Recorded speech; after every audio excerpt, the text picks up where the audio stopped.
សួស្តីបាទបងប្អូនមកមើលកាក់នេះគឺជាកាក់ដែលខ្ញុំទទួលមកថ្មីបាទ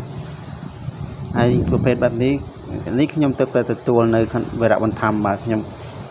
បើកប្រអប់តែម្ដងដើម្បីឲ្យបងប្អូនមើលបាទបើសិនជាបងប្អូនមានកាក់ដូចជានៅក្នុងវីដេអូខ្ញុំនេះខ្ញុំទទួលទិញបាទបញ្ជាក់បងប្អូនមានប្រមាណកាក់ក៏ខ្ញុំទទួលទិញដែរហើយ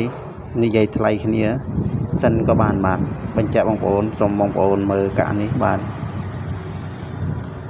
ហើយខ្ញុំតែងតែប្រាប់បងប្អូនកាក់ប្រភេទបែបនេះក៏មានคล้ายៗជាច្រើនផងដែរបាទចំពោះតែកាក់ផលិតមកជាច្រើនកាក់ប្រភេទបែបនេះបាទអញ្ចឹងខ្ញុំនឹងបើកឲ្យបងប្អូនមើលបាទនៅក្នុងប្រអប់